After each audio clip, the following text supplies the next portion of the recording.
नमस्कार दोस्तों, हम किरण कुमार।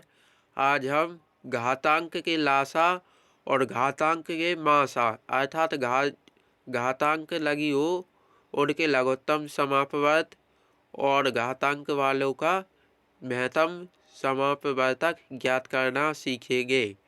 तो वीडियो शुरू करते हैं। घातांक का लासा। जब आधार समान हो तो सर्वाधिक घात वाली संख्या ही दी गई संख्या का लासा होती है, और जब आधार समान ना हो तथा आधार में कोई उभयनिष्ठ गुणनखंड ना हो तो दिए गए संख्याओं का गुणनफल ही लासा होता है।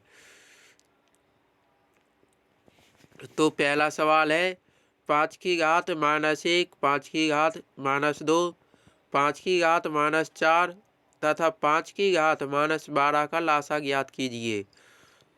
तो इसमें सबसे बड़ा कौन सा है?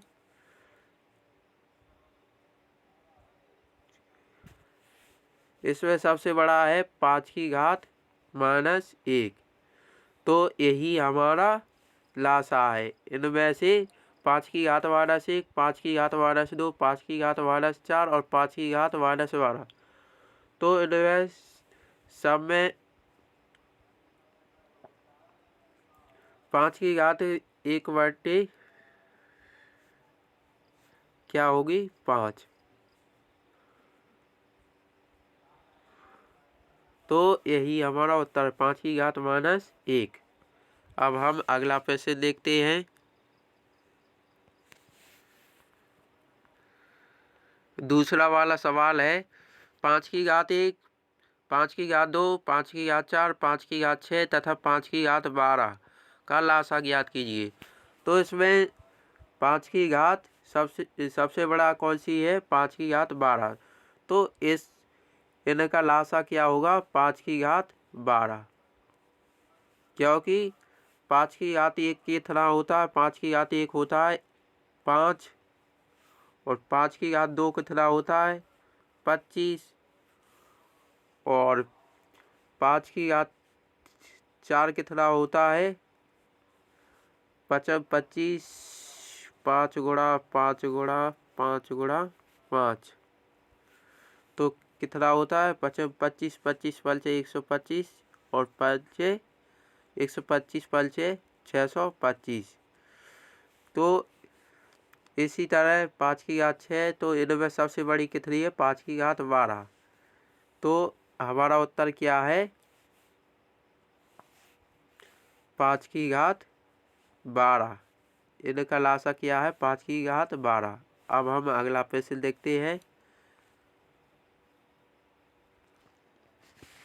5 की घात 3 तथा 2 की घात 3 का लासा ज्ञात कीजिए। तो हमने नियम पढ़ा था कि जब आधार समान ना हो तो उनका गुणनफल ही लासा होता है। जैसे 5 की घात 3, तो 5 की घात 3 का गुणा और 2 की घात 3 का गुणा, जब इनका जो गुणनफल आएगा वही गुणा इसका लासा होगा। तो 5 की घात 3 कितना होता है? 125, और 2 की घात 3 कितना होता है? 8। तो 8 पंचे 40, 8 दूनी 16 और 4 20, और 8 एक 8 और 2 10। तो 5 की घात 3 तथा 2 की घात 3 का लासा क्या होगा? 1000। और अब हम मासा ज्ञात करते हैं। मासा ज्ञात करना सीखते हैं।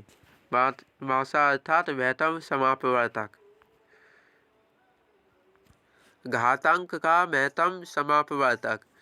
जब दी गई संख्याओं का आधार समान हो तो सबसे छोटी घात वाली संख्या ही दी गई संख्याओं का महत्तम समापवर्तक होती है, और जब आधार समान ना हो तो महत्तम समापवर्तक 1 होता है। तो यहाँ पर पहला प्रश्न है 6 की घात 3, 6 की घात 4, 6 की घात 5, 6 की घात 7 और 6 की घात 17। तो 6 की घात 17, तो इसका मासा क्या होगा? नियम दिया है जब दी गई संख्या का आधार समान हो तो सभी का आधार 6 समान है। 6 की घात 3, 6 की घात 4, 6 की घात 5 और 6 की घात 7 और 6 की घात 17। तो इनमें आधार क्या है? 6। तो सब में आधा समान है, तो सबसे छोटी घात वाली संख्या ही क्या होगी, संख्याओं का वैधव समापवर्तक। तो इस पहले प्रश्न का समापवर्तक क्या है, 6⁻3। अब हम अगला प्रश्न देखते हैं। दूसरा वाला प्रश्न है 7⁻-2, 7⁻-3, 7⁻-5, 7⁻-9 तथा 7⁻12 का मासा ज्ञात कीजिए। तो इनमें 7⁻-2, 7⁻-3, 7⁻-5, 7⁻-9 तथा 7⁻-12 का लासा क्या होगा, 7 की घात क्या होगा, 7⁻12। इनमें सबसे छोटी संख्या क्या है, 7⁻12। तो 7⁻12 ही हमारा मासा होगा। 7⁻2 ये इनमें सबसे बड़ी है। 7⁻2, 7⁻3, 7⁻5 और 7⁻9 तथा 7⁻12 इनमें सबसे बड़ी है 7⁻2 और सबसे छोटी है 7⁻12। तो इनका लासा क्या होगा, मासा, वैधव समापवर्तक। वैधव समापवर्तक क्या होगा, 7⁻12। अब अगला प्रश्न देखते हैं। तीसरा वाला प्रश्न है 7⁻4 तथा 8⁻5 का मासा ज्ञात कीजिए। तो हमने नियम में पढ़ा था, जब आधा समान ना हो और घातांक दी हो तो उनका मासा क्या होता है, मासा होता है 1। 7⁻4 और 8⁻5 तो इनका मासा क्या होगा, 1। और एक बात और समझ लो कि यहाँ पर जैसे लिखा है 2⁻³ और 2⁻5, तो इनमें से बड़ा कौन सा होगा, तो इनमें से बड़ा होगा 2⁻3 और 2⁻5 छोटा होगा। कैसे होगा इसको हम समझते हैं।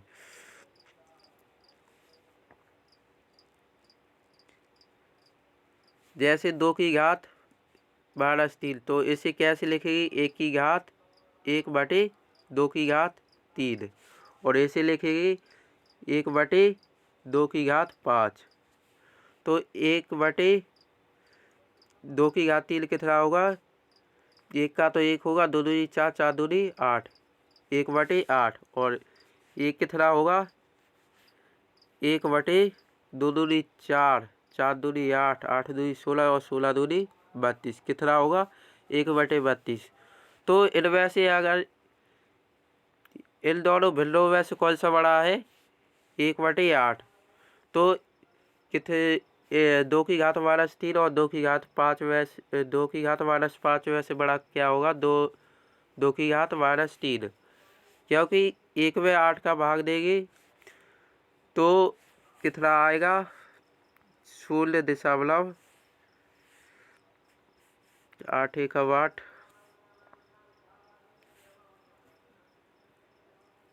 भाग देकर बताते हैं हम आपको। तो हमने देखा कि 1/8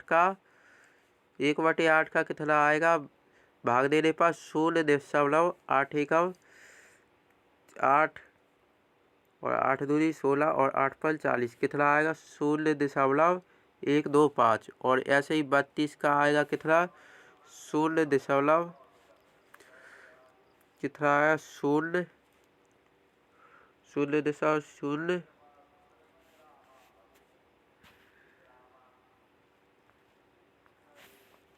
कितना आएगा, 0.02। तो इनमें से बड़ा कौन सा है, 0.125 और ये कितना है, 0.02।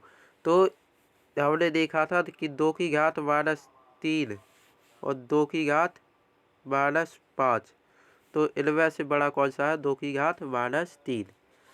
तो आशा करते हैं दोस्तों आपको ये वैधव समापवर्तक, घातांकों के वैधव समापवर्तक और घातांकों के लघुत्तम समापवर्त का वीडियो आपको समझ में आया होगा। अगर आपको ये वीडियो अच्छा लगे तो अपने दोस्तों के साथ शेयर करें। वीडियो देखने के लिए बहुत बहुत धन्यवाद।